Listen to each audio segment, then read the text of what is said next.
sekarang ini kita udah nggak tempatnya lagi cuma bicara flatten the curve Oke, atau cuma melandaikan.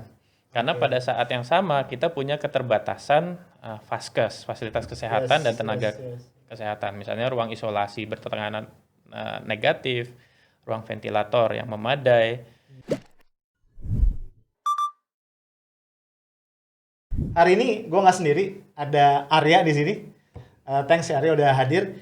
Eh, Mungkin sebagian sudah tahu ya siapa Arya, Direktur Eksekutif dari TIDI, di Indonesian Democracy Initiative, yang belakangan kita dengar banyak banget kiprahnya, mengkritisi kemudian juga ngasih analisis tentang gimana Indonesia di tengah percaturan politik global, termasuk juga dalam konteks pandemi. Nah, memang hari ini sengaja Arya kita undang untuk ngobrol-ngobrol tentang ini.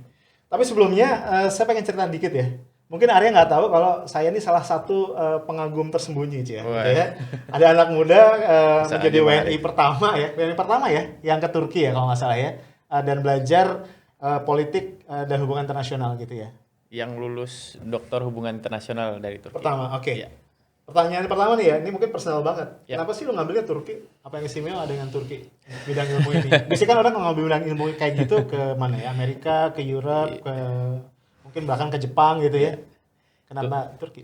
Turki waktu itu dalam posisi sangat menarik ya. Oke. Dia negara mayoritas Muslim di wilayah yang mencakup dua wilayah Mhm, mhm, mhm, antara Eropa dan dunia yang mayoritas Muslim juga. mhm, mhm. Tapi Jadi dia jembatan gitu ya? tapi dia secara kapasitas dia terbesar di wilayah itu. Dia Oke, the second largest military force in NATO kan. oke. Jadi ini sangat menarik waktu itu saya lihat.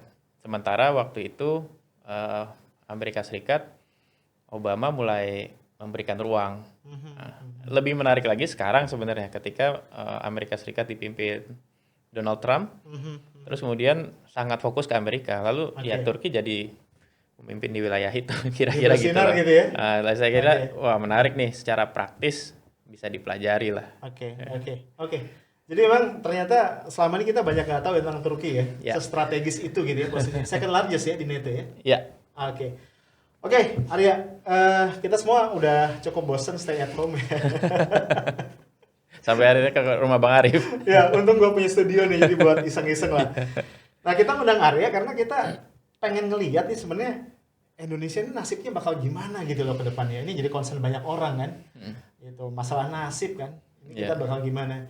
So, pertanyaan pertama yang apa ya banyak ditanyain ya sama netizen ya. Kalau saya ngobrol-ngobrol sama mereka, ini kita nih gue nih mesti pesimis atau mesti optimis nih ngelihat kondisi penanganan COVID Indonesia nih saat ini. Ya kalau kita lihat misalnya di evaluasi PSBB DKI ya, Ya, itu memang kalau dalam bahasa populernya dia sudah oke. flattening the curve. Dia sudah melandai kurvanya. Mhm, mhm. Terus juga kalau dalam hitungan kita itu butuh 20 hari lagi pengetatan karena kita Oke. lihat ada berapa indikator ya, mobilitas di tempat-tempat pekerjaan, ada pusat-pusat wisata itu sudah banyak berkurang, tempat Mhm. pekerjaan tuh turun sampai 40%, pusat Berarti masih 60% wisata lagi ya? iya, yang paling nanggung turunnya memang tempat pekerjaan kalau di Oke. Jakarta. Tapi untuk tempat keramaian, pusat wisata itu turunnya sampai 60%.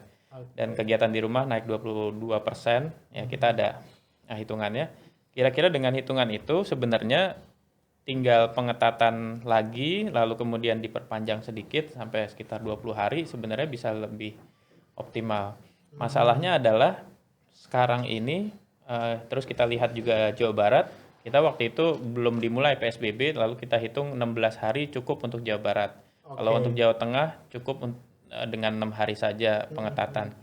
Tapi Kalau ketat banget kalau ya. ketat banget, Oke. masalahnya adalah Bang Arif, sekarang ini kita udah nggak tempatnya lagi cuma bicara flatten the curve Oke. atau cuma melandaikan.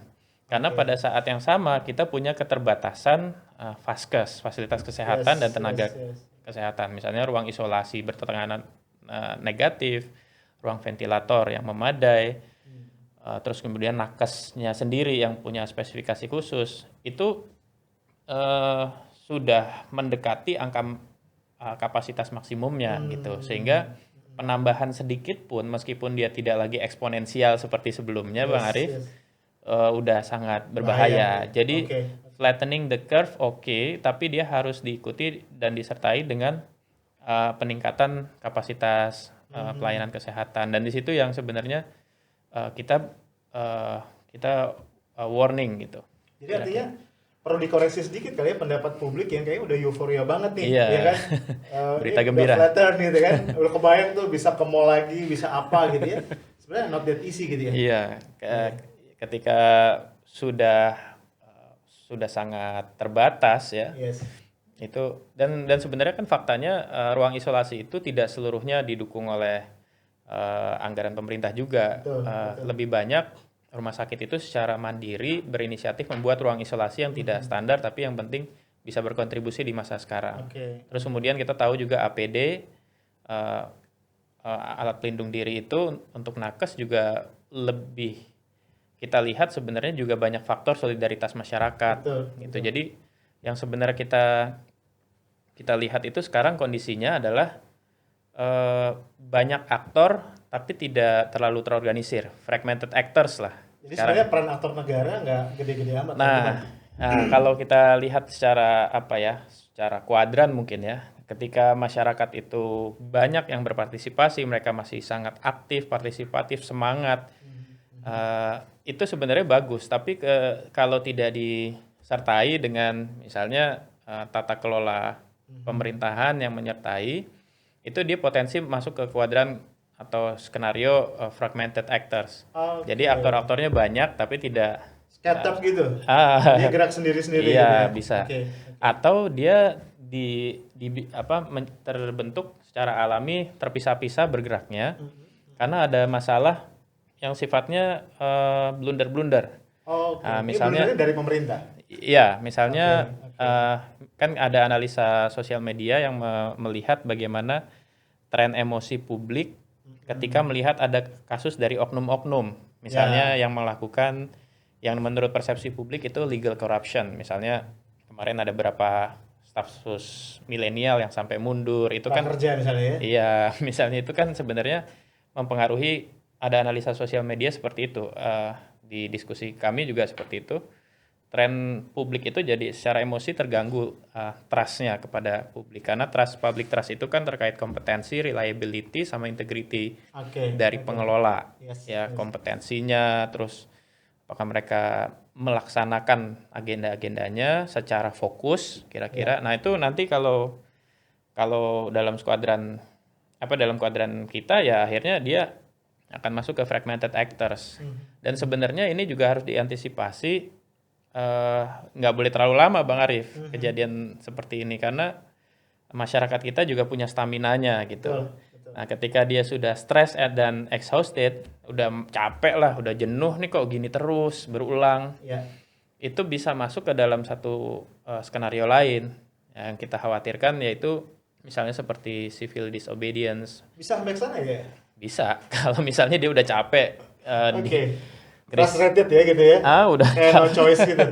Udah capek kan, kayak 6 bulan misalnya. Ekonom bilang batas daya tahan, ambang batas kesabaran masyarakat secara umum 6 bulan misalnya. Ambang batas kantong juga kan? Ambang batas kantong. Nah, itu juga bahaya Bang Arif. Civil disobedience segala macam. Sebentar ya, saya jadi tertarik tadi masalah kompetensi pengelola negara gitu ya. Yang ini akhirnya ujungnya mengorbankan kesabaran publik. Menurut Arya nih, seberapa besar sih pengaruh dari inkompetensi tadi yang membuat publik akhirnya mestinya sabarnya bisa sampai 10 gitu ya, gara-gara keganggu sama yang nggak penting ini jadi tinggal 5 atau 4 gitu. Seberapa gede sih sebenarnya pengaruh dari? Kalau di analisa sosial media yang kita lihat ya, itu sangat besar ya.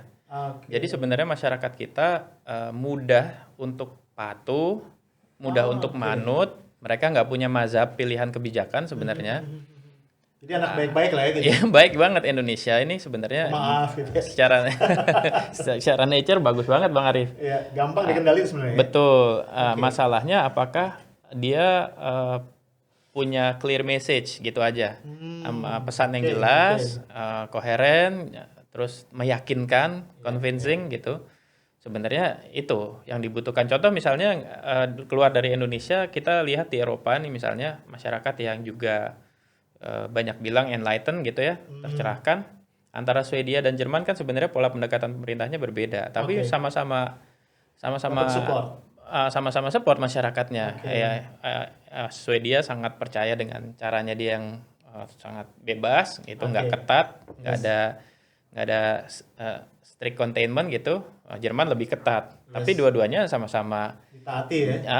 Nah, Indonesia punya kepatuhan dengan cara yang berbeda. Iya, iya. Tapi sekali lagi memang yang paling penting itu bukan pilihan kebijakannya saja, Tapi tapi how to-nya ya. iya komunikasi publiknya dan seterusnya. Saya kira itu. Dan persoalannya di situ ya. Iya. Nah, ya tadi karena mulai nyinggung negara lain ya. Jadi kan kita nih jadi penasaran ya. Oh, ini namanya pandemi kan berarti menyangkut seluruh dunia nih Iya. kan gitu ya. Pertanyaannya, negara lain gimana ya dalam penglihatannya Arya nanganin ini? Apakah ya kalau bahasa kasar gue sih absurd ya. Apakah seabsurd di kita atau ada hal-hal yang sebenarnya kita bisa belajar dari mereka gitu? Iya, yang pertama negara lain itu kita nggak bisa lihat cuma dengan strategi besarnya. Karena ini bukan masalah lockdown atau tidak lockdown. Ya. Yang lockdown gagal juga ada, yang nggak oke. lockdown gagal juga ada. Jadi nggak boleh disimplifikasi ke Nggak situ ya gitu ya. Iya. Contoh lockdown gagal India, ya kan? Oke. Itali gagal. Iya. Nggak lockdown gagal juga ada Amerika Serikat, Inggris nggak lockdown dan Fail ya. gagal. Iran juga nggak kan gagal. Juga nggak bisa disimplifikasi ke demokratis atau otoritarian. Orang sempat awal-awal menyederhanakan. Nah, kondisi yang kita perlu baca adalah faktor suksesnya adalah selalu bertumpu pada responsive and responsible leadership. Jadi Gitu. balik ke leadership ya. Kepemimpinan yang responsif. Oke. Sebenarnya nggak pasar pun misalnya kalau bicara tentang ekonomi, sebenarnya Iya. pasar kan juga nggak punya mazhab. Dia Betul, akan memberikan sentimen positif kalau jelas pesannya. Ini trustworthy apa enggak gitu Betul. ya? Oke. Terus yang kedua selalu ada kesamaan dari medical instrument. Dia selalu oke. sangat perhatian kepada medical instrument. Iya. Nggak harus dia sangat tinggi kapasitas ya, tapi ya dia punya, kalau di militernya itu istilahnya minimum essential force. Ya, Punya batas minimum kemampuan untuk bertahan lah. yang kira-kira. reliable gitu ya. Betul. Ini Oke, selalu sama di semua negara. Yang ketiga, dia selalu punya transparent and crucial approach. Dia selalu terbuka, dan kalau dikaitkan di kita juga ternyata masyarakat itu lebih tumbuh trust-nya dan lebih partisipatif kalau Ya. terbuka. Jadi kalau memang ada bahaya, mendingan gue tahu gitu ya. Mending tahu. Dan dibikin ready, Betul, ketimbang Bang. ditutupin tiba-tiba, gitu Betul, Bang. ya. Betul. Dan sekarang mungkin masyarakat agak distrust karena ngalamin kondisi ini ya, gitu ya. Iya, ternyata. Kemarin katanya nggak apa-apa gitu kan Betul. ya. Oke. Dan di detik kan diungkap, ada ulasan detik terakhir di awal ditutup karena menyimpan data karena menghindari panik. Betul. Lalu kemudian di terakhir Iya. dan di sekarang kita buka. Pas begitu dibuka udah kaget banget ya. Iya. Oke. Nah, saya kira contoh-contohnya banyak ya. Misalnya kita lihat Itali lockdown tapi gagal, kenapa? Ya kan? Karena ternyata ada faktor ngeyel, Bang. Ngeyel ini babnya agak mirip sama kita nggak sih sebenarnya? Nah, itu dia, itu juga ternyata faktor. Iya, Faktor iya. suksesnya itu ada di budaya, Bang. Nah, yang di antara faktor sukses itu di budaya. Ada yang di lockdown dia ngeyel. Oke. Jadi kultur di Eropa bagian selatan tuh lebih hangat, senang hangout, lebih Betul, ramah dengan betul, orang betul, baru dibanding yang Eropa. Paguyuban gitu ya. Betul, lebih Iya. dibanding yang utara yang agak dingin, Jerman, Rusia Iya, gitu iya. kan. Tapi ternyata di kondisi sekarang itu kurang menguntungkan gitu. Yang dia pulang kampung bareng-bareng gitu kan ya, di keluarga besarnya gitu-gitu Betul. ya. Ditambah distrust. Ada Oke. faktor distrust. Ya. Jadi selalu terkait masalah itu. Tapi kalau di konteks US sama Inggris. Iran, Inggris juga, tiga itu dia nggak lockdown tapi gagal. Dia punya faktor non scientific approach. Jadi Oke. bersikap nggak ilmiah, mengembangkan wacana-wacana yang nggak ilmiah. Ya, Kalau di Amerika berkembang ada hari doa nasional untuk menghadapi agak mirip sama COVID-19. kita doa kunut berarti Nah, ya. di Jawa Timur kan Bang, Iya, kita iya. dengar awal-awal Iya. yang beredar justru himbauan-himbauan untuk Iya, yang sifatnya pendekatan-pendekatan yang mungkin lebih disenangi, tapi belum tentu tepat di situasi Populis sekarang. tapi nggak pas ya. Non-scientific Non-scientific. populism, betul, Betul. istilah Abang populism. Di Aceh juga gitu ya. Saya sempat terima berita, saya lupa ya dari Iya. situs apa gitu. Itu pas masih tengah-tengah kemarin-kemarin lah gitu ya. Jadi di pantai apa itu ada doa bersama ya. Iya. Ribuan orang gitu ya. Ya. Khusyuk sih, nangis gitu. Supaya COVID ini segera diangkat, tapi ya banyak gitu ya. Terus saya bilang, what gitu. Iya. Ini di Amerika sekarang mirip kayak gini berarti ya. Mirip. Iya. Nggak hanya di Amerika, saya kira di Iran juga Bang. Di Iya, awal-awal bahkan himbauannya sangat kuat untuk datang ke pusat-pusat spiritualitas Iran. Oh, bahkan dihimbau ya. Iya, ada di Qum kan. Iya, iya, Saya iya. juga pernah ke sana, jadi tahu tempat-tempatnya. Di berkumpul sebenarnya secara emosi spiritualitas positif. Betul. Tapi di situasi sekarang itu sangat-sangat merugikan dan membahayakan. Dan kita tahu di Korea juga pusat penyebarannya di gereja. Jadi saya kira Iya, pusat-pusat keyakinan keagamaan itu jadi satu faktor juga, Bang. Iya, Gitu. iya, Nah, kalau kita lihat pelajaran dari negara-negara itu ya memang ada kesamaan di pendekatan-pendekatan itu, Bang. Iya, iya. Perhatian. Ini menarik ya sedikit. Saya pengen Ya. bahas. Kan di luar COVID ini selalu kayak ada apa ya? Kayak ada debat lah ya gitu ya, polemik antara kelompok-kelompok yang tadi sangat religius segala macam dengan orang-orang yang cenderung sekularistik dalam berpikir gitu ya. Nah, bukti-bukti ini bisa jadi amunisi baru nih ya buat kelompok yang sebelah sini ya nggak sih? Gitu ya. Saya ngasih amunisi jadi ya. Enggak, artinya data bahwa ternyata klaster-klaster besar penyebaran itu ya salah satunya gara-gara religious Iya, activities. gitu misalnya ya Kak, tadi di Korea pusat penyebarannya Iya, adalah iya. gereja. Kita juga tahu jamaah tablik menjadi salah satu Betul. pusat klaster ya. Di Indonesia kan klaster WNI di luar negeri yang diwaspadai itu ABK, terus WNI di Malaysia karena 55% dari PMI di luar negeri ada di Malaysia. Terus kemudian klaster jamaah tablik Ya, yang cukup besar ya besar penyebaran. di Malaysia juga ternyata seperti itu, bukan hanya Indonesia. Jadi ya memang ini betul-betul COVID-19 ini reveals the weaknesses of of the system. the system. Dan sayangnya kita punya banyak weaknesses gitu ya. Betul. Yang nggak diobatin sebelum COVID ya. Iya. Tapi kan sebenarnya contoh menariknya juga Saudi justru memberikan kepeloporan yang sangat rasional kan, Bang. Iya. Belum ada kasus, sudah menutup umroh, jalur Iya, umroh. iya. Dan Jadi sempat kita protes gitu ya. betul. Jadi sebenarnya Khodimul Haramain ya, pengelola dua kota suci Mekah dan Madinah justru memberikan kepeloporan yang Betul. sangat rasional Dan gitu. menunjukkan mereka sangat paham gitu ya. Betul. Dan ini kan surprise juga sebenarnya ya. Surprise banget. Oke, oke. Dalam banyak hal mereka very traditional ketika respon Iya. sesuatu gitu ya, tapi dalam hal ini sangat-sangat Sangat rational dan visioner gitu ya. Iya. Tadi kan cerita-cerita gagal ya, yang lockdown gagal sama Oh, iya, yang nggak lockdown gagal. Ada cerita sukses dong gitu kan. Misalnya, sampai sekarang tuh gue penasaran, banyak juga Iya. netizen penasaran ya, negara yang nggak kaya gitu ya, kayak Vietnam gitu. Kok bisa dikabarkan relatively sukses lah ngadepin ini. Taiwan misalnya, Iya. yang cuman sepelemparan batu gitu dari Wuhan kok ya relatif bisa riding the wave lah gitu. Gimana nih menurut Arya analisisnya? Untuk kasus-kasus di negara-negara Asia memang banyak karena kedisiplinan sih, Bang. Jadi kita tadi lupa sebut salah satu faktor suksesnya ada 5 ya, salah satunya adalah cautious approach gitu, cautious and discipline approach. Jadi Oke. pendekatan untuk membuat masyarakat itu cautious, hati-hati deh dengan Oke. protokol yang udah ditetapin, Tapi terus nggak panik ya? nggak panik, Terus terus agak susah ya tapi hati-hati nggak panik. disiplin ya. Oke. Kayak misalnya di Vietnam tadi yang abang bilang, memang dia ada faktor kesatuan komando karena negaranya Ya, kan begitu. ya, ya. Itu mirip-mirip Jadi dengan agak nguntungin justru ya.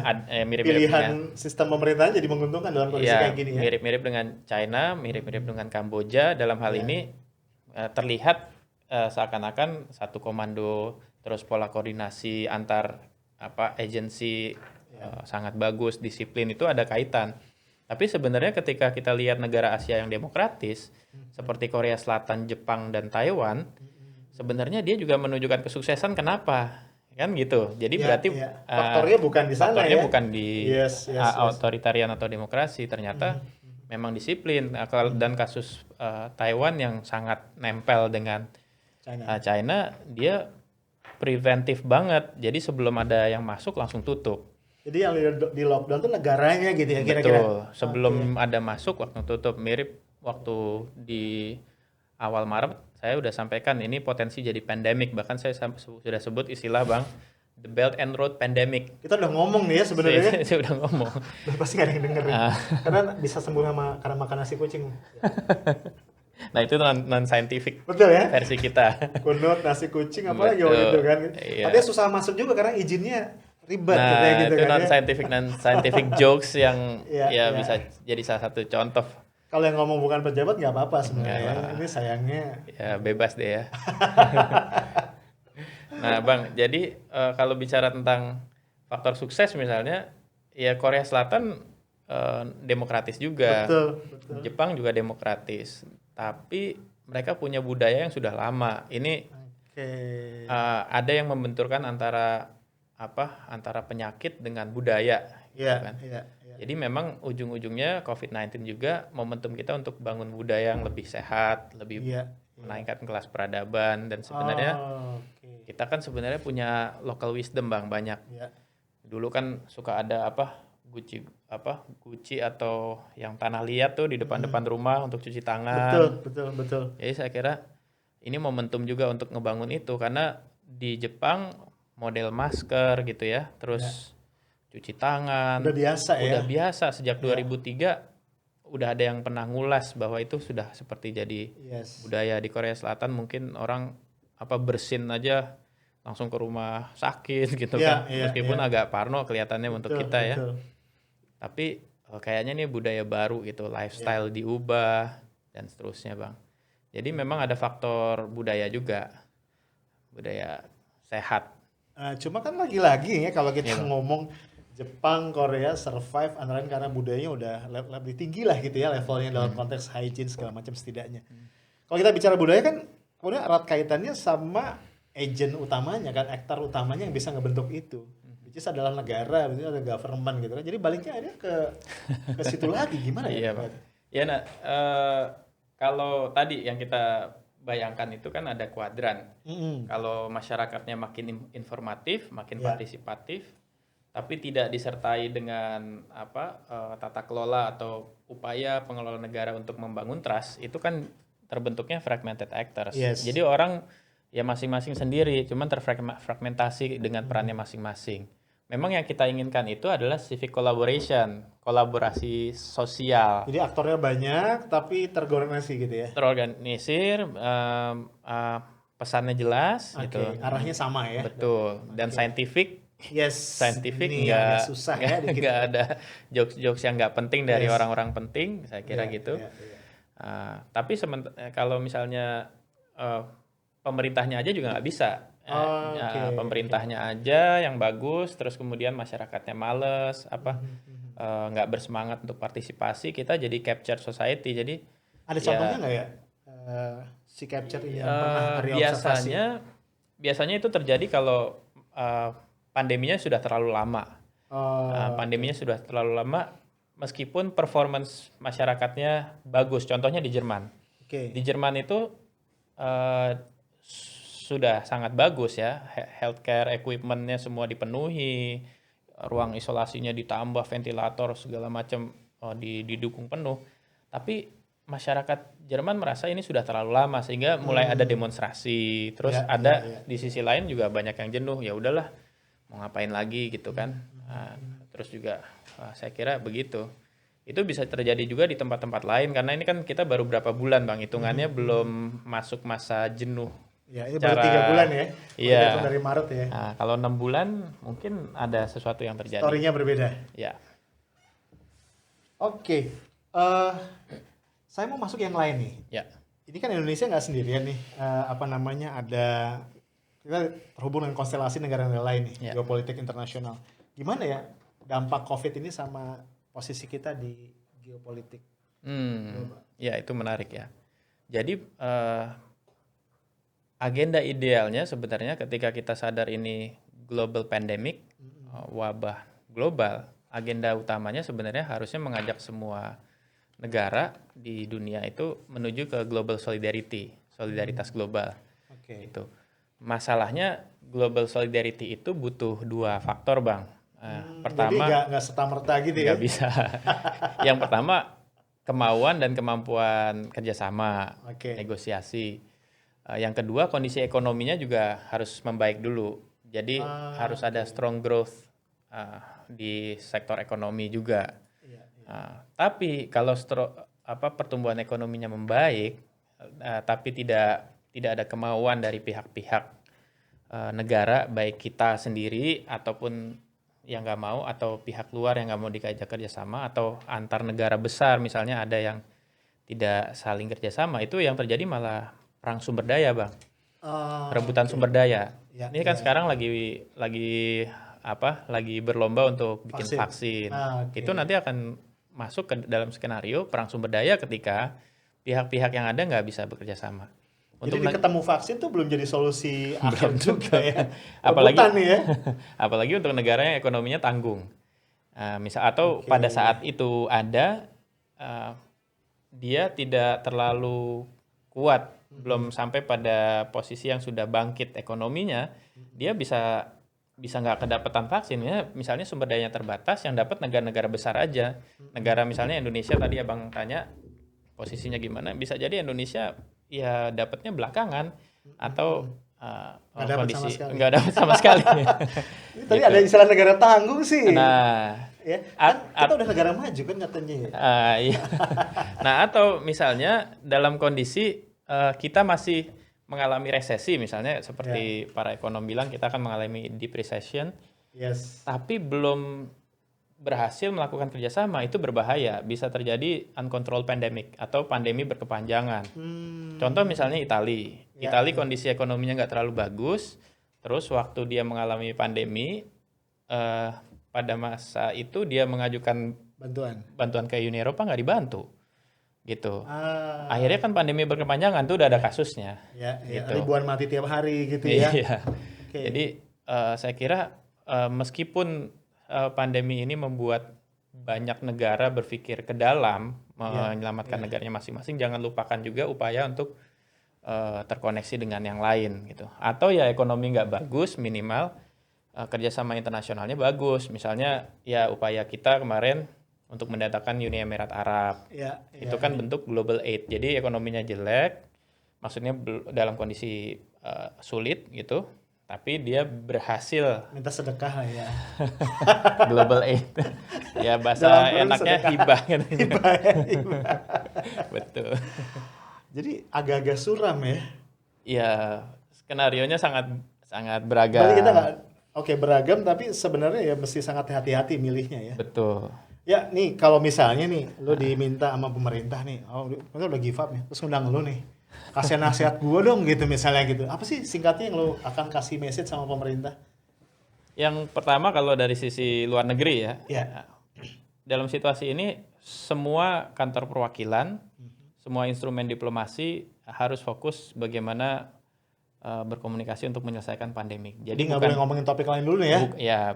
Dan bukan hanya bukan hanya perlindungan WNI di luar negeri, tapi menuju agenda global solidarity tadi, atau minimal global aid tadi, bantuan yang global. Lebih bagusnya global solidarity gitu ya. Kalau nggak paling nggak sedekah itu keluarnya ya. Bang. Nah ke dalamnya tata kelola pemerintahan yang kompeten, yang penuh integritas, itu sangat membantu trust masyarakat. Sehingga masyarakat itu betul-betul menuju masyarakat informasi, Bang. Itu masyarakat yang partisipatif, semangat, dan terus bergerak untuk menyelesaikan ini bareng-bareng. Jadi tadi mencegah fragmented society tadi ya? Betul. Oke. Ya guys, memang pilihannya nggak banyak ya buat kita ya ternyata. Oh ya, ini sedikit notes nih. Kan mungkin lu lihat gue berdua sama Arya di studio, tapi notes aja studio kita udah disterilisasi, jadi don't worry ya. Udah disemprot desinfektan, udah dibersihin semua. Kita udah pakai hand sanitizer, dan yang pasti jaraknya memenuhi standar social distancing. Wah, mantap. Oke.